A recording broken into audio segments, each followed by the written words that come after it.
Assalamualaikum dan salam Malaysia Madani, bersama saya Sabrina Baas dalam Berita Pagi Sabah edisi Jumaat 14 Jun 2024. Isu perubahan struktur Palau yang dibina secara haram di perairan sempurna baru-baru ini akan dibangkitkan dalam mesyuarat Jawatankuasa Keselamatan Negeri akan datang. Ketua Menteri Datuk Seri Panglima Haji Jinor prihatin terhadap perkara itu kerana struktur itu dibina dalam Taman Marin Tun Sakaran. Datuk Haji Ji berkata pasukan keselamatan telah menyatakan kebimbangan mereka terhadap keselamatan di kawasan tersebut yang boleh digunakan sebagai titik transit jenayah rentas sempadan. Beliau yang juga pengerusi Jawatankuasa Keselamatan Negeri menyatakan demikian semasa lawatan kerjanya ke Kementerian Pelancongan, Kebudayaan dan Alam Sekitar. Terdahulu, Menterinya Datuk Christina Liew dan Setiausaha Tetap Kementerian Josie Lai memaklumkan hanya sebuah rumah yang terbakar semasa proses perubahan minggu lepas dan ia tidak dilakukan oleh pegawai penguatkuasa. Mengenai sabah rumah keduaku SM2H, Datuk Haji Ji berkata beliau akan memaklumkan kepada Kementerian Pelancongan Persekutuan mengenai pendirian sabah untuk meneruskan program itu. Selain itu, sebuah muzium negeri baru akan dibina di Ibu Negeri selepas pengesahan daripada Kabinet Negeri. Ketika ini, muzium negeri sedia ada hanya boleh mempamerkan 10% daripada artifaknya, manakala selebihnya masih dalam simpanan. Beliau turut mengalu-alukan rancangan pembinaan Pusat Kebudayaan Kinarut bagi mempamerkan lebih 30 budaya dan tradisi Sabah. Golongan wanita perlu menjalani pemeriksaan berkala untuk mengetahui tahap kesihatan masing-masing. Pendekatan proaktif itu membolehkan individu mengubah gaya hidup dan mencegah timbulnya pelbagai penyakit.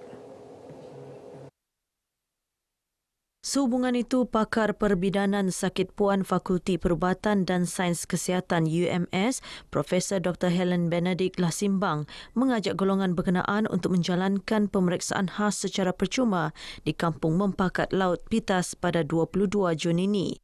Kempen bertujuan menyantuni wanita di luar bandar untuk menjalani pemeriksaan kesihatan, khususnya ujian pap smear. Fokus utama kita ialah untuk mencegah bara pangkar rahim atau bara cervix lah. Jadi kita pergi ke kampung-kampung dan membuat pemeriksaan kepada wanita-wanita kita lah supaya sentiasa sehat dan bertenaga lah dan dicegah daripada mendapat kanser bara pangkar rahim ataupun cervix. Profesor Dr. Helen ditemui pemberita RTM selepas mengadakan kunjungan hormat kepada pengarah penyiaran Sabah Salma Hashim di Kota Kinabalu. Kempen kesihatan wanita tersebut adalah kerjasama antara Hospital Universiti Malaysia Sabah HUMS, Jabatan Kesihatan Negeri Sabah serta sebuah syarikat berkaitan minyak dan gas di Sabah. Lanskap Baharu Pendidikan Jabatan Pendidikan Negeri Sabah diwujudkan tahun ini berjaya meningkatkan grade purata Sijil Pelajaran Malaysia SPM bagi Negeri Sabah.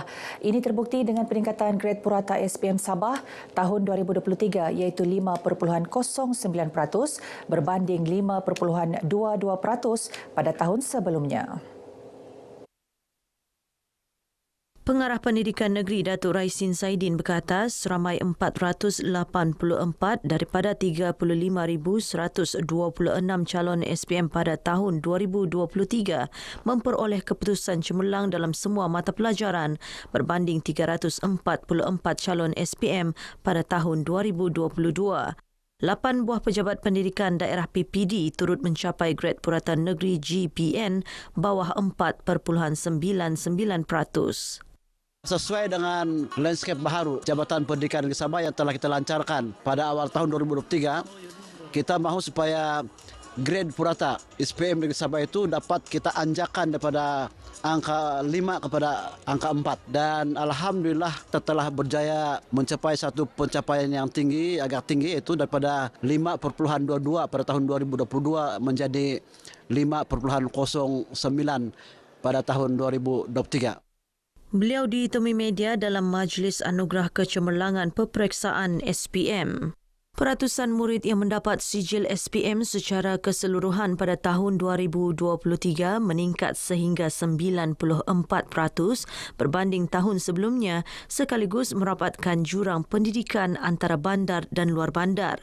Majlis Anugerah Kecemerlangan ini menyaksikan 22 pelajar cemerlang SPM menerima anugerah dan 29 sekolah menerima anugerah sekolah 100% layak mendapat sijil, iaitu Sekolah Menengah Agama Tun Sakaran Sempurna, Sekolah Menengah Kebangsaan SMK Tawau 2 dan SMK Menumbuk Kuala Penyu. Sementara itu, anak sulung daripada 3 beradik Raihan Camelia yang merupakan pelajar cemerlang SM Islamiah Tawau memperoleh keputusan 11A dan berhasrat untuk melanjutkan pengajian lebih tinggi di Jordan.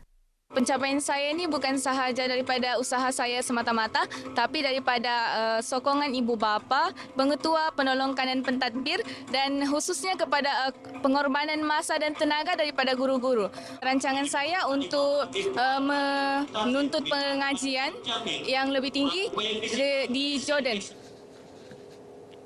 Impian meraihkan Hari Raya Aidiladha bersama keluarga tercinta sememangnya dinanti-nantikan semua masyarakat. Tidak terkecuali 54 banduan sekolah Henry Ghani di Keningau yang dibenarkan pulang ke pangkuan keluarga masing-masing menerusi program pembebasan banduan secara berlesen PBSL Ihsan Madani, kepulangan yang dinanti. Bercakap dalam sidang media, penolong Komisioner Penjara yang juga pengarah Sekolah Henry Ghani Keningau, Sirajuddin Abdul Majid berkata, ini merupakan peluang bagi orang bebas berlesen OBB untuk kembali dan berubah menjadi insan berguna kepada keluarga dan masyarakat. Diharapkan program ini dapat memupuk semangat kekeluargaan antara penghuni dengan keluarga. Dan pembebasan berlesen ini juga diharapkan dapat memastikan program pemulihan dalam komuniti bagi mencapai visi dan misi Jabatan Penjara Malaysia, iaitu untuk memastikan 2/3 penghuni berada di luar tembok penjara menjelang tahun 2030. Sementara itu, mereka yang ditemui merakamkan penghargaan kepada Jabatan Penjara Malaysia Sabah kerana memberi peluang untuk pulang ke pangkuan keluarga masing-masing.